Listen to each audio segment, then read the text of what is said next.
Maqaa Abbaa, kan Ilmaa, kan Hafuura Qulqulluu, Waaqa tokkoon. Ameen. Baga jala bultii ayyaana waggaa bara haaraa bara 2016 isin ga'e. Paaqumee maaliif cuuphamna? Cuuphamuu keenyaan faayidaa maalii arganna? Akkuma beekamu baay'een keenya waqtii paaqumee ni cuuphamu. Sababni guddaa paaqumee cuuphamnuuf hangafa ergamoota qulqulluu Rufaa'el waliin kan wal qabate. Ji'a paaqumee kanatti harawwan, galaanonni addunyaa kanarra jiran, lagoonni, burqaawwan, sabaloonni, walumaa galatti bishaanonni samiin banamee ergamootaan kan eebbifaman waan ta'eef. Paaqumee kan dandeenye bakka sabalaa deemnee yookiin naannoo keenya saballi yoo jiraate achi deemnee deemuu yoo hin dandeenye bishaan mana keenya jiruun yoo cuuphamne ittiin ni eebbifama. Dhukkuba keenya irraas ittiin ni fayyina. Sabala paaqumee nama dhukkubsatee miti, midhaan dhukkuba qabu dhukkubni isaa isa gadhiisa. Qotee bulaa paaqumee boodadha midhaan baduu fi galu kan adda baasu. Kan nama ajaa'ibu paaqumee gaafa guyyaa 3 halkan sa'aatii 6tti lagni xuruurtoo qabu bishaan isaa yeroo dhaabbatu abboonni deemanii naannoo qarqara galaanaa bulan ni ilaalu ture. Abboonni keenya raajii kana ilaaluuf paaqumee guyyaa 3 halkan keessaa sa'aatii 6tti keessumaayyuu laga xuruurtoo qabu laga guddaa qarqara deemanii bulu ture. Bishaanis yeroo dhaabbatu samiin yeroo banamu ni ilaalu ture. Paaqumeen keessumaa paaqumee guyyaa 3 kabaja ayyaana waggaa hangafa ergamoota qulqulluu Rufaa'el waan ta'eef. Guyyaa kanatti hangafni ergamoota qulqulluu Rufaa'el bishaanota ni eebbisa. Kanaaf ilmi namaa kennaa uumaa isaatiin fayyinaa fi qulqullaa'ummaa eebba guyyaa itti kennu waan ta'eef yoo cuuphamne dhukkuba keenya irraa ni fayyina. Dhukkuba cubbuu irraas nu qulqulloofna. Kanaaf paaqumee keessa cuuphamnu faayidaa guddaa lubbuudhaafis fooniifis ni qabaata jechuudha. Ayyaana gaarii, barri bara tokkummaa, bara jaalalaa, bara dhiifamaa, bara guddinaa nuuf haa ta'u. Ameen. Kakaasee kan nu jalqabsiisee kan nu xumursiise Waaqa abbootii keenyaaf galanni fi ulfinni bara baraa isaaf haa ta'u hanga bara baraatti. Ameen.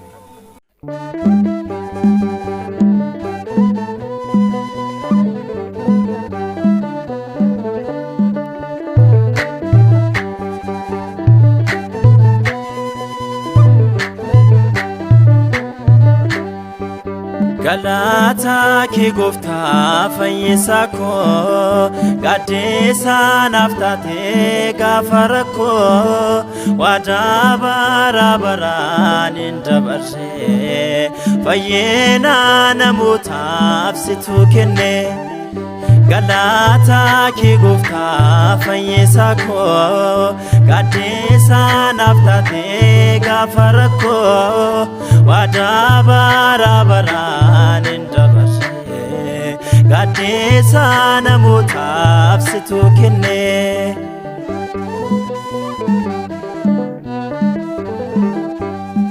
Lapheen koo yommuu gaddee yaadaan sammuun qaari'ee, nyaatni jireenyaa kan koo fayyisaan koo dhallatee, guyyaa fayyinaan argee diinaa kootu caallisee, gonfoo ulfina isaatiin ifaatti naan bobbaasee.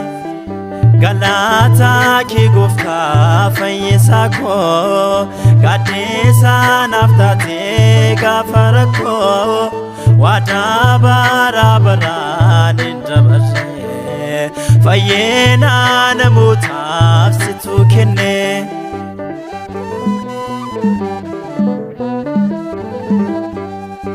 Abidda bara sodoo yaa gooftaa nu baraare, fuuldura keenya ba'oo qulqulluun ergamaane, kan yakkarraa deebinu wangeela nuun barsiise, maqaa kee kan waammannu galataaf nu taasise. Galata ki gofta fayyisa ko Gaddisa naftate gafara ko Wada bara bara ninja barse Fayyena namutaaf situ kenne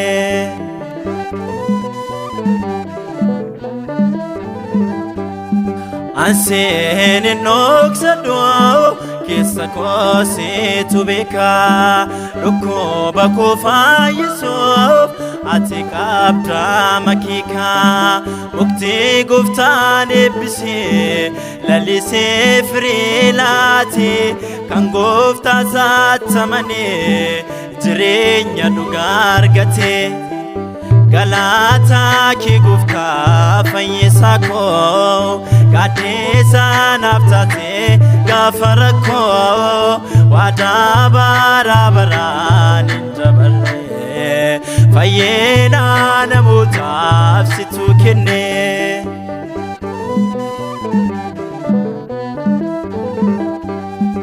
Eme mankuna fakte Mucaa kottee na waamte Badee saanaaf dhufe Maqaa keetiin naaf kaafte Maaloo maal jedheen himaa Oolmaa keetiirra darbe Kana kufee na kaafte Galata faana dhaabde Galata ki guftaa fayyisa ko Gaddisa naftate gafara ko Wada bara bara ninja barre Gaddisa namutaaf situ kenne Galata ki guftaa fayyisa ko Gaddisa naftate gafara ko Wada bara bara ninja barre Fayyena namutaaf situ kenne